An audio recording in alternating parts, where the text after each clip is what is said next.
Commander Jake Morrison pressed his face against the cold glass of the observation deck. Above him, the sky was no longer blue. Massive ships hung in the air like dark clouds, blocking out the sun. Each ship was bigger than a city block. There were hundreds of them. 3 months ago, everything had been different. Jake remembered the day the first alien ship appeared over New York. The whole world had stopped to watch. Scientists, politicians, and ordinary people all held their breath as humanity made contact with beings from another world. The alien who came down to meet them called himself Ambassador Zexthul. He was tall and thin with gray skin and large, black eyes. When he spoke, his voice came through a small device that translated his words into perfect English. He smiled often, but his smile never seemed real. "We are the Galactic Council," Zexthul had said during his first meeting with world leaders. "We have watched your species for some time. You have shown great promise. We wish to invite Earth to join our community of worlds." President Helen Baker had been excited. She sat at the long table in Geneva with leaders from every major country. The room buzzed with whispers of hope and wonder. This was it. This was humanity's chance to reach the stars. What would this partnership involve? President Baker asked. Zexthul's smile grew wider. Simple. Earth will provide resources, raw materials, food production, agricultural products. In return, we offer protection from hostile species. We offer limited technology to help your world. We offer guidance to help your species mature. Sounded wonderful. It sounded like everything humanity had dreamed of. But Dr. Lisa Campbell, sitting in the back of the room, felt something cold in her stomach. She was the head of Earth's new defense initiative, a job that barely existed until 3 months ago. She had spent her whole career studying military strategy and game theory. She knew when someone was not telling the whole truth. "Limited technology?" she asked, standing up despite the annoyed looks from the diplomats. "What does that mean exactly?" Zexthul turned his black eyes toward her. For just a moment his smile disappeared. Then it returned, but colder than before.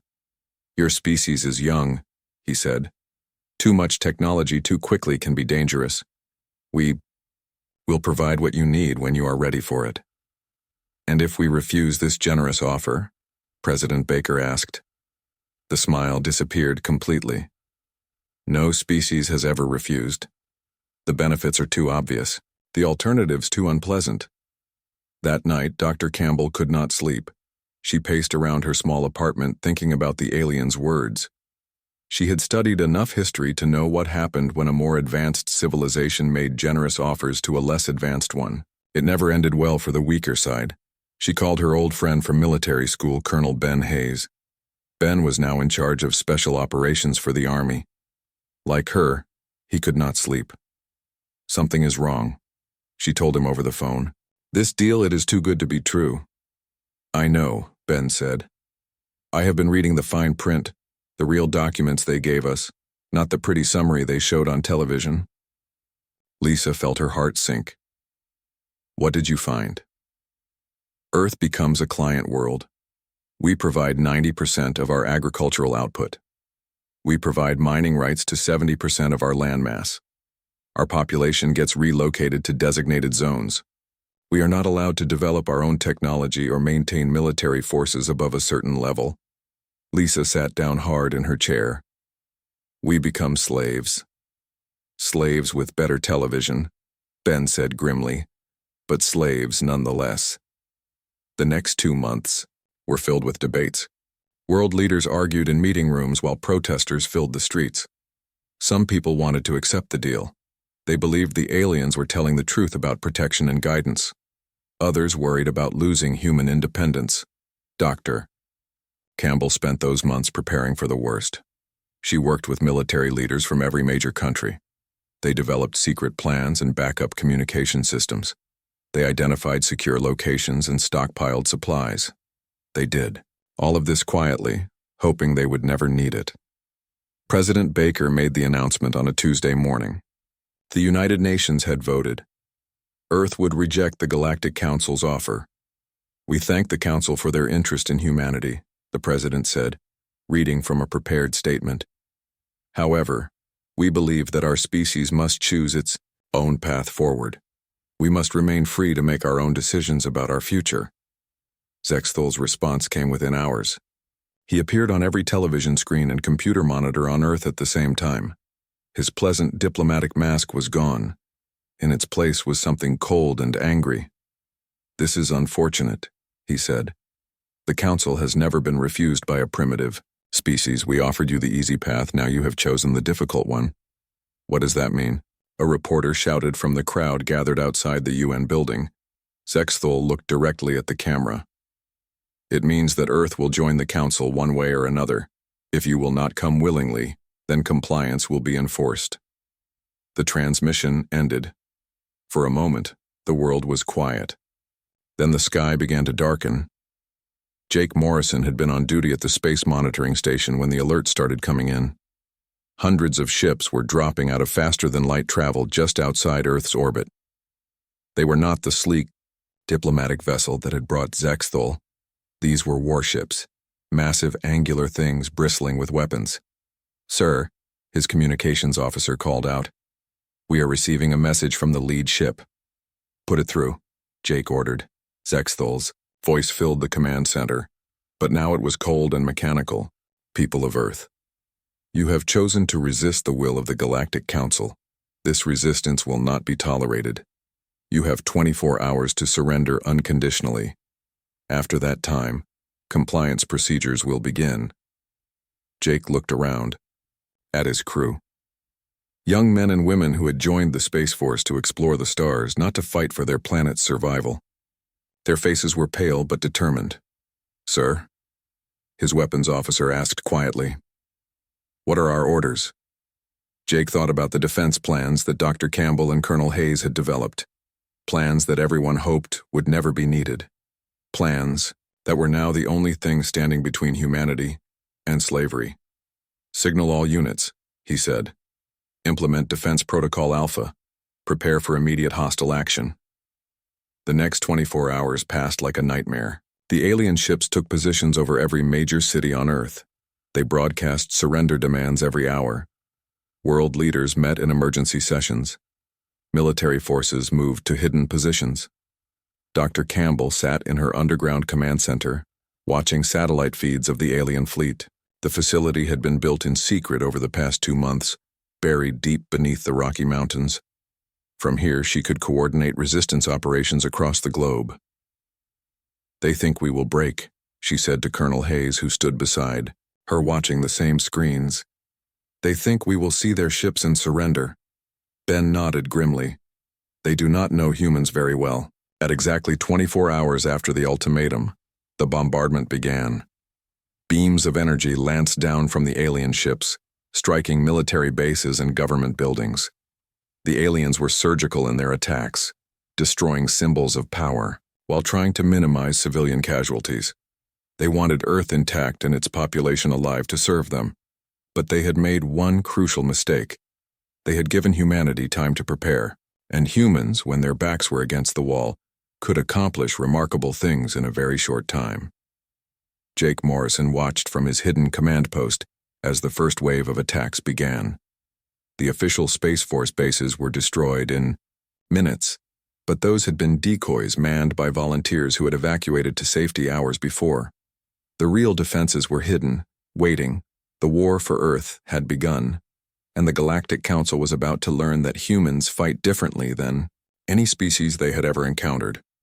2 weeks after the invasion began, Colonel Ben Hayes crawled through the abandoned subway tunnel beneath Chicago.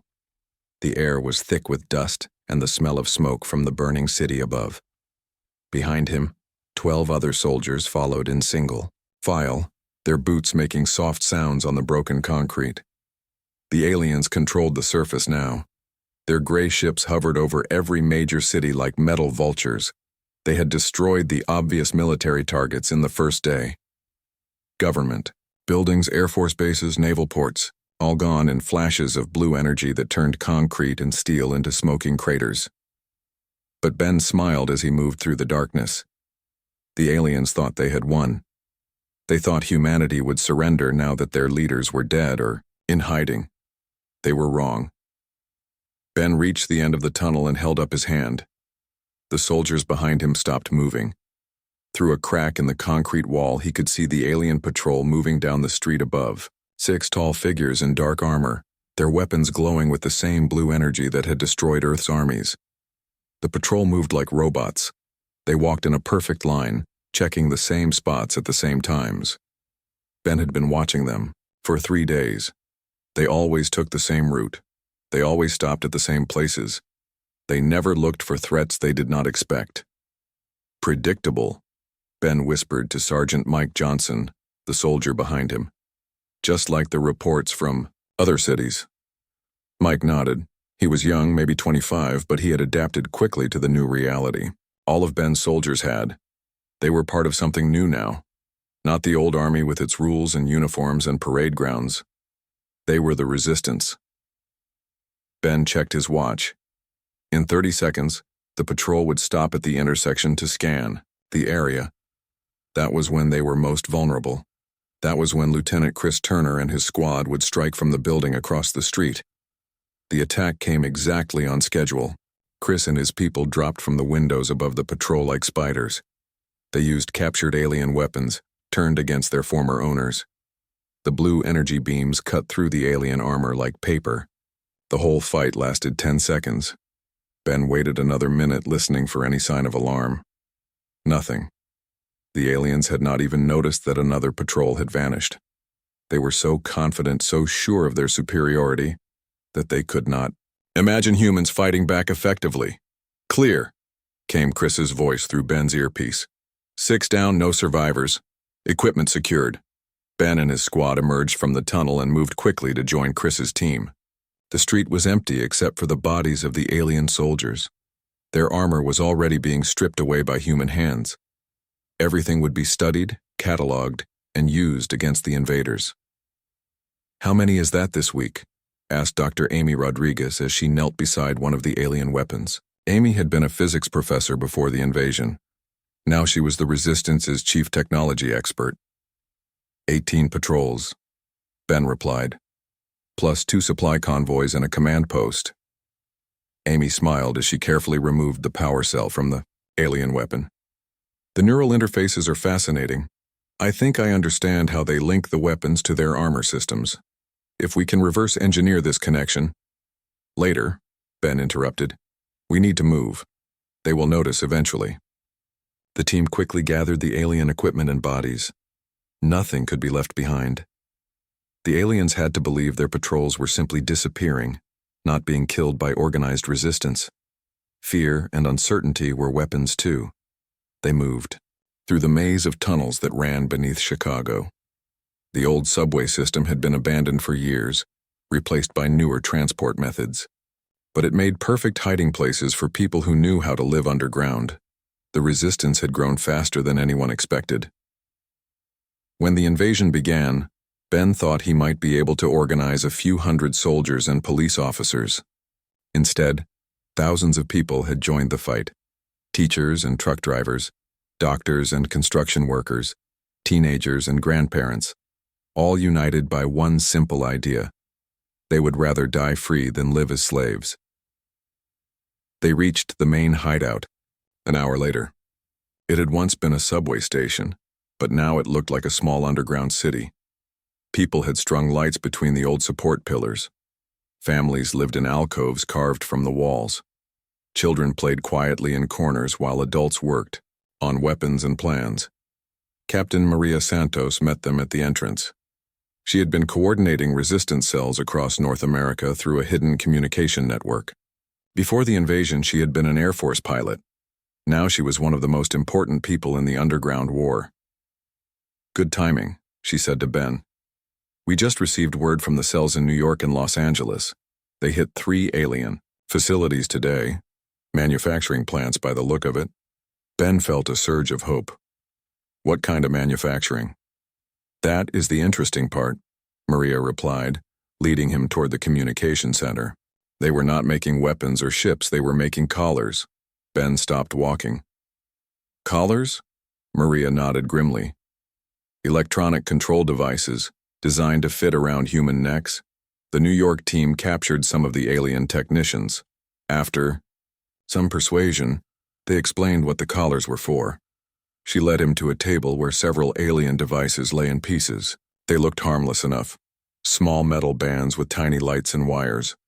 But Ben could see the control circuits and the neural interface ports. Slave collars, he said quietly.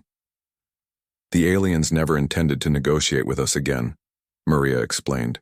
They were going to put these on every human on Earth. Complete behavioral control. We would have done whatever they wanted, and we would have been happy to do it. Ben felt anger burning in his chest. He had suspected the aliens were planning something terrible, but this was worse than he had imagined. They were not just planning to conquer humanity, they were planning to erase human free will entirely. How long until they are ready for mass production? He asked. According to the technicians, about 6 months, but that assumes their manufacturing facilities continue operating without interruption. Ben smiled for the first time in days. Then we need to make sure they do not operate without interruption.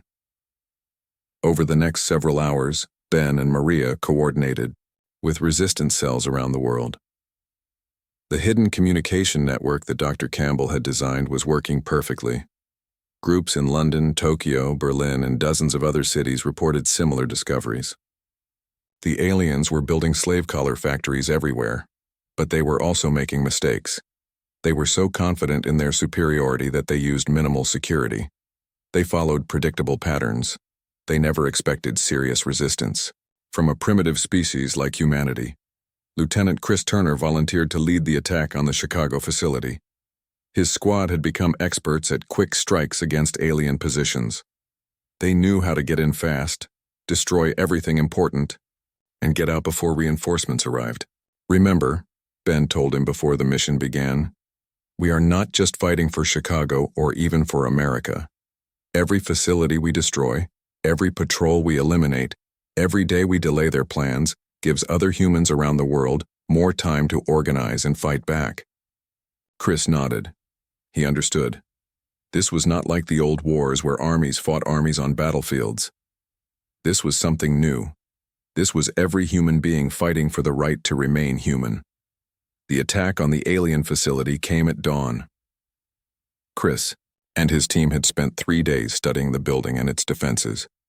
They knew exactly where to place the explosives for maximum damage. They knew which aliens to capture for intelligence and which ones to eliminate. The building collapsed in a pillar of fire and smoke. Months of work destroyed in minutes. Alien technology worth millions of credits turned into twisted metal and ash. But more importantly, thousands of slave collars would never be made. As Chris and his team disappeared back into the underground tunnels, alarms began sounding across the alien-controlled city.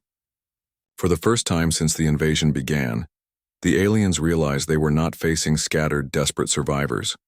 They were facing an organized, determined enemy that refused to surrender.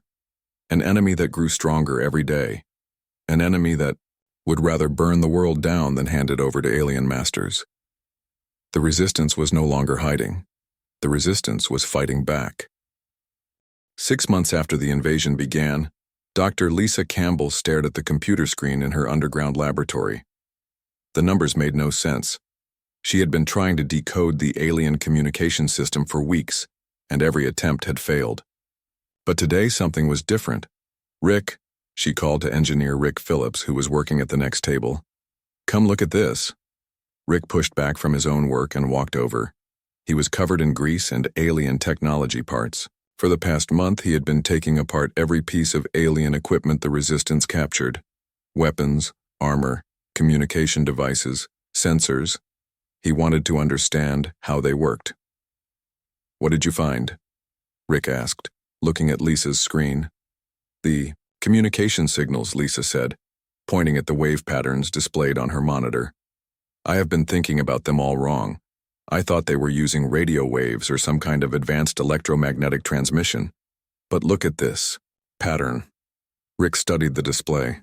The signals looked like nothing he had ever seen before. They pulsed and shifted in ways that seemed almost alive. Quantum entanglement, Lisa continued. They are not broadcasting signals through space. They are using quantum-linked particles to send information instantly across any distance. Rick felt his heart speed up. If Lisa was right about this, it meant the aliens had technology that could change everything. It also meant there might be a way to disrupt it. "Can we interfere with it?" he asked. Lisa smiled for the first time in weeks. "I think so. If we can generate the right frequency modulation, we might be able to disrupt their quantum network, blind their sensors, confuse their targeting systems, maybe even turn their own weapons against them." The breakthrough came at exactly the right time. That same day, Major Kevin Clark's forces were pinned down in Denver by alien troops. His squad had been trying to rescue civilians from an alien processing center when they walked into a trap. 50 alien soldiers surrounded them in an abandoned shopping mall. "We are outnumbered 10-1, Kevin radioed back to base. "They have us locked down behind the old department store. Every time we try to move, their sensors spot us immediately." Colonel Ben Hayes listened to the radio transmission from his command post in Chicago. He could hear the sound of alien weapons firing in the background, blue energy beams that could cut through concrete walls like paper. "How long can you hold out?" Ben asked. "Maybe an hour," Kevin replied. "But they are bringing up heavier weapons, some kind of artillery. When that arrives, we are finished." Ben looked at Dr. Campbell, who was sitting next to him with her new disruption device. It was about the size of a briefcase and covered with wires and alien components. She had built it in 3 days, using parts that Rick had salvaged from destroyed alien equipment. "Is it ready?" Ben asked her. Lisa nodded, but she looked nervous. "The theory is sound, but I have not had time to test it properly. It might not work. It might even make things worse. Kevin is going to die if we do nothing." Ben said, "We have to try." Lisa activated the device. Immediately, every alien communication system within 50 miles began to malfunction. In Denver, the alien soldiers found themselves cut off from their command structure. Their targeting systems stopped working. Their weapons began firing at random targets. "What the hell just happened?" Kevin radioed. "The aliens are shooting at each other." "Do not ask questions," Ben replied. "Just get your people out of there." Kevin did not need to be told twice. His squad fought their way out of the shopping mall while the alien soldiers stumbled around in confusion. Their advanced technology had turned against them. For the first time since the invasion began, humans had won a direct battle against superior alien forces. Word of the victory spread through the resistance network like wildfire. Within hours, every resistance cell on the planet knew about Dr. Campbell's disruption device. More importantly, they knew it worked. Rick Phillips found himself busier than ever. Resistance groups from around the world wanted their own disruption devices. He worked 18 hours a day, teaching other engineers how to build them using salvaged alien technology. "The beautiful thing," Rick explained to a group of resistance engineers, "is that we are using their own technology against them. Every weapon they lose, every ship they crash, every sensor array they abandon, gives us more parts to build more disruptors." Paula Martinez had been a factory worker before the invasion. She had spent her days assembling car parts in Detroit. Now she led a team of saboteurs who specialized in infiltrating alien facilities. The alien manufacturing complex in Detroit was heavily guarded. Paula and her team spent 2 weeks studying it before they made their move. They learned the guard rotations, mapped the interior layout, and identified the most critical systems. "Remember," Paula told her team as they prepared for the mission, "we are not just stealing their technology. We are proving that humans can go anywhere and do anything if we are determined enough." The infiltration happened during a shift change. Paula's team used stolen alien uniforms and forged identification cards. They walked through the front entrance like they belonged there. The alien guards barely looked at them. Inside the facility, they found something incredible. The aliens were not just manufacturing weapons and equipment. They were studying human technology and trying to improve it. They had human computers, human engines, human medical equipment. All of it taken apart and analyzed. "They are learning from us," whispered Danny Cole, one of Paula's team members. "They think we are primitive, but they are stealing our ideas." Paula smiled grimly. "Then let us give them something to really think about." They planted explosive charges throughout the facility, but they also did something else. They downloaded Every file they could access. Technical specifications, research notes, communication logs. Everything that might help the Resistance understand how the aliens thought and planned. The explosion could be seen from orbit. The alien facility disappeared in a ball of fire that lit up the night sky over Detroit. But the real victory was the information Paula's team had stolen. For the first time, humans could see inside the alien war machine. Dr. Campbell studied the stolen files for days.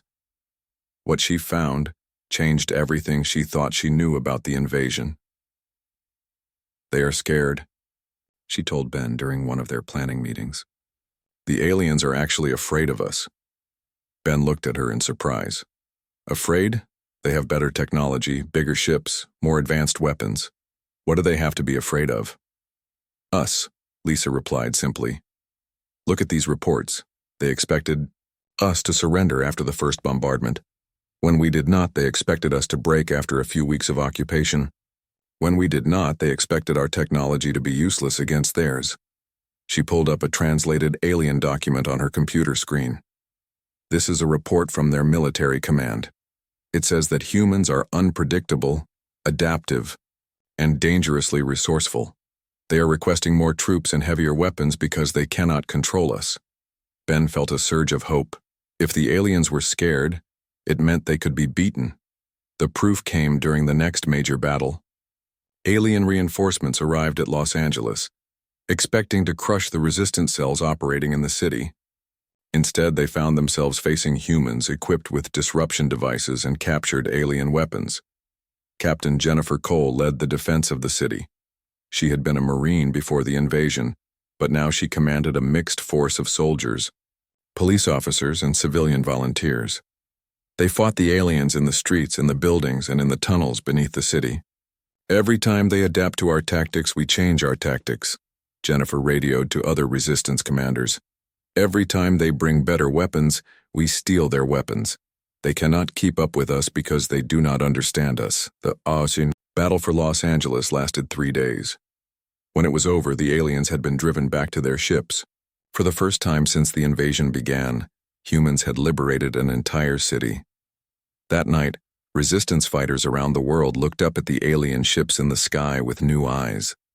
The ships that had once seemed invincible now looked vulnerable. The aliens that had once seemed unstoppable now seemed frightened. The tide of war was turning, and it was turning in humanity's favor. 1 year after the invasion began, Admiral Tony Baker stood on the bridge of the ESV Freedom, humanity's first captured alien warship. The ship had once belonged to the Galactic Council fleet that destroyed Washington, D.C. Now it flew under human command. Its weapons turned against its former masters. Tony looked out at the fleet surrounding his flagship. 12 ships in total, all of them captured from the aliens and rebuilt by human engineers. They were not the prettiest ships in space, covered with human modifications and jury-rigged systems. But they worked. More importantly, they were crewed by humans who had nothing left to lose. "Admiral," called Commander Susan Reed from the tactical station. "We are receiving a transmission from Luna Station." Tony nodded. Luna Station had been one of humanity's first space facilities, built on the moon back when Earth still believed in peaceful exploration of space. The aliens had captured it in the first week of the invasion and used it as a forward base for their attacks on Earth. "Put it through," Tony ordered. The alien commander's voice filled the bridge, translated by captured communication equipment. "Human vessels, you are ordered to surrender immediately. You are in violation of Galactic Council space regulations. Withdraw to Earth orbit or face destruction." Tony smiled. A year ago, he would have been terrified by such a threat. Now he just felt tired. Tired of alien arrogance, tired of alien demands, tired of aliens treating humans like disobedient children. "This is Admiral Baker of the Earth Defense Fleet," he replied. "Luna Station belongs to humanity. You have 30 minutes to evacuate before we take it back." There was a long pause. Then the alien commander spoke again, and this time his voice sounded uncertain. "You cannot be serious. Your primitive technology cannot threaten our defenses." 29 minutes, Tony replied, and cut the transmission. Commander Reed looked at him with concern. "Sir, are you sure about this? Luna Station has heavy defensive weapons. We could lose half the fleet." Tony had been thinking about this moment for months.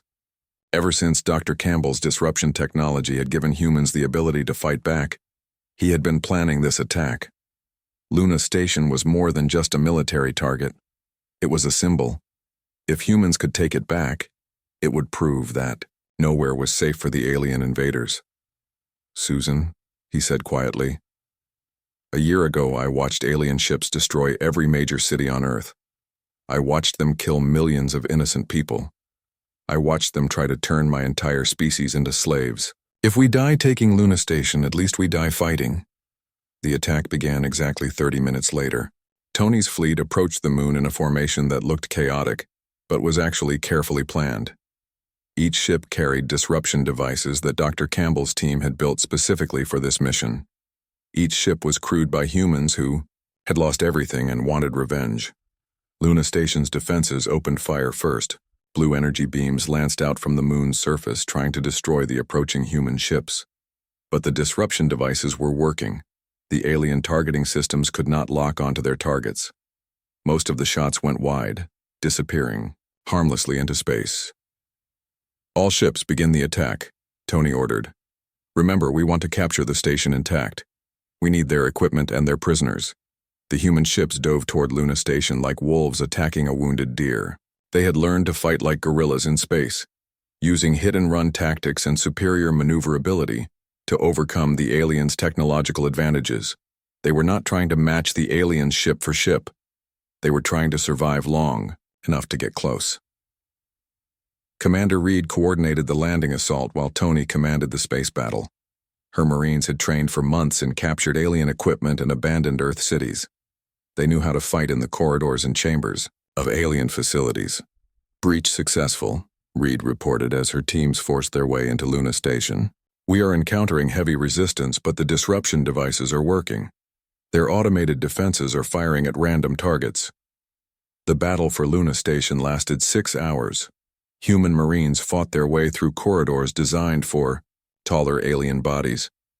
They used captured alien weapons against their former owners. They showed no mercy to an enemy that had shown no mercy to Earth. When the station finally fell, Tony found himself standing in the command center where alien officers had planned attacks on his home world. Now those same aliens knelt on the floor with their hands bound behind their backs, prisoners of the species they had tried to enslave. The alien commander who had demanded Tony's surrender looked up at him with large black eyes full of fear and confusion. "This is impossible," he said through a translation device. "Your species is primitive. You should not be able to defeat us." Tony knelt down so he was eye level with the alien. "That is your problem," he said softly. "You keep thinking we are what you expect us to be. You never bothered to learn what we actually are." The intelligence gathered from Luna Station changed everything. For the first time, humans could see the complete structure of the alien military. They learned about supply lines, communication networks, and reinforcement schedules. Most importantly, they learned that the aliens were running out of resources. Dr. Campbell studied the captured data files in her new laboratory aboard the Freedom. What she found was better than any victory in battle. "They are losing support at home," she told Tony during a briefing. "The other species in the Galactic Council are starting to question this invasion. Earth is costing them more than they expected, and they are not getting the resources they were promised." Tony felt a surge of hope. "How long before they give up?" "They will not give up," Lisa replied. "But they might make mistakes. Desperate mistakes that we can exploit." The first mistake came 2 weeks later. The aliens decided to recapture Luna Station with a massive assault force. They committed 3 full battle fleets to the attack, leaving other parts of space lightly defended. General Frank Davis had been waiting for exactly this opportunity. He commanded the resistance forces on Mars, where humans had been fighting a guerrilla war in the planet's underground colonies. When the alien reinforcements left for Luna, Frank struck at their supply depot near Jupiter. The mission was led by Captain Jennifer Cole, who had become famous for her victories on Earth.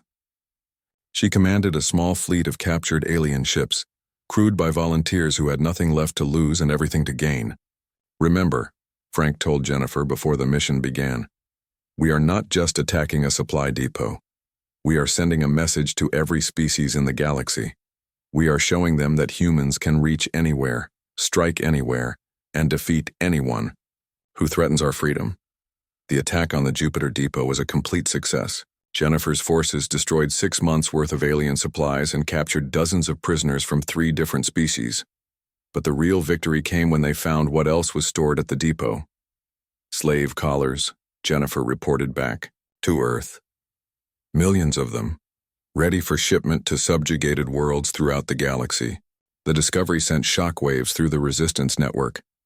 The aliens were not just trying to enslave humanity, they were enslaving entire worlds, turning free beings into mindless servants. Earth's fight was not just about human freedom, it was about the freedom of every thinking creature in the galaxy. Captain Chris Turner, now commanding his own ship, led the mission to broadcast this information throughout alien space. Using captured communication equipment, the humans sent messages to every world in the Galactic Council territory. "This is Captain Turner of the Earth Resistance," his message began. "We are sending you proof of what your council masters really planned for you. We are sending you evidence of their slave factories and control devices. We are sending you hope." The response was immediate and overwhelming. Alien species that had been loyal to the council for centuries began to question their leaders. Rebellions broke out on dozen worlds. The Galactic Communication Network buzzed with messages of support for the human resistance. Ambassador Zexthul, the alien who had started this war with his arrogant demands, found himself summoned before the Galactic Council leadership. The war that was supposed to last weeks had dragged on for over a year. The primitive species that was supposed to surrender immediately had inspired revolts across half the galaxy. "How is this possible?" the council leader demanded. "Humans have no advanced technology. They have no interstellar empire. They have no powerful allies. How can they be winning?" Zexthul had no answer. He had studied humanity's military capabilities before the invasion. He had calculated their chances of resistance. According to every model, every prediction, every logical analysis, humans should have been defeated months ago. But humans did not fight logically. They fought with desperation and creativity and a stubborn refusal to accept defeat. They turned their enemies' weapons against them. They inspired others to rebellion. They made war personal and emotional in ways that the orderly Galactic Council could not understand or counter. As Tony Baker looked out at his growing fleet, now numbering over 50 captured ships, he allowed himself to hope. The war was far from over, but for the first time, he believed humanity could win. Not just survive, but actually win. The galaxy was about to learn what happened when you backed humans into a corner and threatened everything they held dear. 2 years after the invasion began, Ambassador Zexthul sat across from President Helen Baker in the same conference room where this war had started. But everything was different now. The room was on board a human warship orbiting the former Galactic Council capital world. Zexthul was no longer an ambassador. He was a prisoner waiting to face war crimes charges. President Baker looked older than she had 2 years ago. The war had aged her, but it had not broken her. She wore the uniform of the Earth Defense Force with medals representing battles that should have been impossible for humans to win. Her eyes were hard as she stared at the alien who had threatened her world. "Do you remember what you told me the last time we met?" she asked Zexthul. The former ambassador shifted uncomfortably in his chair. His gray skin looked pale and sickly under the bright lights. "I remember," he said quietly. "You said that no species had ever refused the Council's generous offer," Baker continued. "You said that Earth would join the Council one way or another. You said that compliance would be enforced." Zexthul said nothing. What could he say? The Galactic Council no longer existed. The great empire that had ruled thousands of worlds for centuries had collapsed in less than 2 years. All because they had underestimated one small blue planet. "How many worlds are free now?" Baker asked. 732, Zexthul replied. "At last count," Baker nodded. 732 worlds that were enslaved by your council. 732 species that were forced to serve your empire. all of them free now because Earth showed them that resistance was possible. The final battle had taken place 3 months ago at the Council capital world. Admiral Jake Morrison commanded the combined fleet of human ships and alien rebels that surrounded the planet. It was the largest space battle in galactic history, with over 2,000 ships fighting for the future of civilization itself. The Council had made their last stand with everything they had left. Ancient warships pulled from storage facilities, automated defense platforms that had protected the capital for 1,000 years, slave soldiers forced to fight against their own liberation, but they faced an enemy unlike any they had encountered before. The human-led alliance did not fight like a traditional military force. They fought like a revolution, with passion and purpose that could not be calculated or predicted. Colonel Ben Hayes led the ground assault on the Council headquarters. His forces were a mixture of human Marines and alien freedom fighters from dozens of different species. They had trained together, fought together, and bled together during the long campaign across the galaxy. Remember, Ben told his troops as they prepared for the final assault, we are not just capturing a building, we are ending thousands of years of oppression. We are making sure that no species will ever again be forced to bow down to these tyrants. The battle for the Council building lasted 18 hours. Room by room, corridor by corridor, Ben's forces fought their way through the massive structure. They faced automated defenses, elite council guards, and desperate politicians who knew their empire was ending. Dr. Lisa Campbell coordinated the assault from the flagship. Her disruption technology had evolved over the 2 years of war. Now it could not only blind enemy sensors and confuse their weapons, but actually take control of their automated systems. The Council's own defenses turned against them in their final moments. All resistance has ceased, Ben reported as his forces reached the Council chamber. The building is secure. The Council leadership is in custody. The war was over, but the real work was just beginning. Captain Chris Turner found himself with a job he had never expected. He was now humanity's ambassador to the Outer Rim territories, helping newly freed worlds establish their own governments. Many of these species had been slaves for so long that they had forgotten how to make their own decisions. Freedom is not easy, Chris explained to a gathering of former slave species on the planet Kepler 442b. It is not enough to remove the chains. You must learn to walk without them. You must learn to think for yourselves, to make your own choices, to take responsibility for your own future. The crowd listened carefully. They were a mixture of different species, all of whom had served the Council for generations.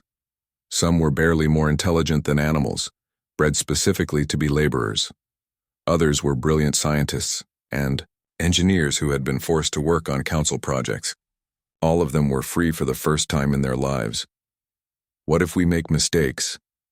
asked one of the former slaves, a tall, blue-skinned being with 4 arms. "What if we choose wrong?" Chris smiled. "Then you will learn from your mistakes and choose better next time. That is what freedom means. The right to fail and the right to try again." The new galactic government was nothing like the old council.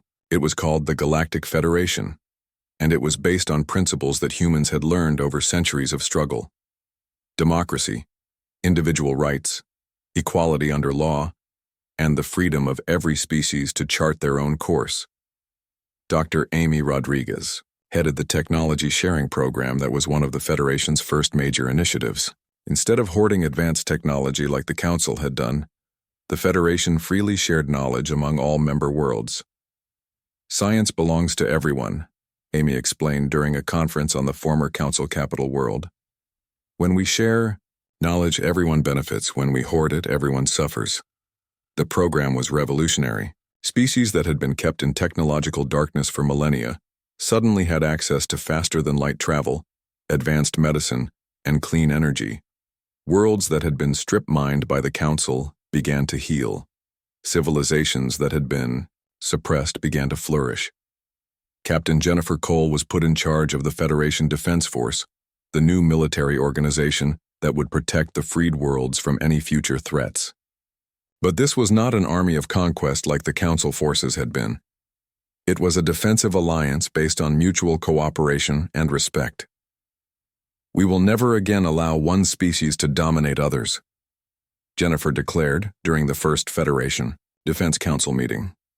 We will protect the weak, defend the innocent, and ensure that freedom survives no matter what threats we face. The changes were not just political and military, they were cultural and social as well. Species that had been isolated from each other for centuries began to interact and learn from one another. Art, music, literature, and philosophy flowed freely between worlds. Paula Martinez, the former factory worker who had become one of the most successful saboteurs of the war, now ran cultural exchange programs between Earth and the outer colonies.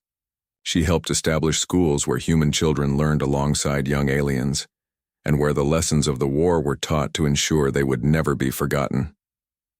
The most important thing we can teach our children, Paula said during a speech at the first interspecies school on Mars, is that diversity makes us stronger. When different species work together, they can accomplish things that none of them could do alone. Admiral Tony Baker reflected on the war from his office in the Federation headquarters. The building had once been the center of the Council's oppressive empire. Now it housed the government of the freest civilization in galactic history. He thought about all the people who had died during the war, human soldiers who had given their lives for freedom, alien rebels who had joined the fight against their former masters, civilians of all species who had suffered during the fighting. Their sacrifice had not been in vain. The galaxy was at peace for the first time in 1,000 years. Not the false peace of oppression, but the true peace that came from justice and freedom. Species that had been enemies were now friends. Worlds that had been prisons were now homes. But Tony knew that this peace would have to be defended. There would always be those who wanted to return to the old ways, who believed that some species were superior to others, who thought that freedom was too dangerous to be allowed. The price of freedom is eternal vigilance, he said to himself, quoting an old Earth saying. He looked out his window at the bustling streets below. Humans walked alongside aliens of every size and shape. Children of different species played together in parks. Artists and scientists and philosophers from across the galaxy shared their ideas freely. This was what Earth had fought for. Not just human freedom, but freedom for everyone. Not just the right to exist, but the right to dream, to grow, and to become something better. The war that had started with one species refusing to surrender had ended with an entire galaxy learning the meaning of liberty. And at the center of it all was a small blue planet whose people had dared to say no to tyranny and yes to hope.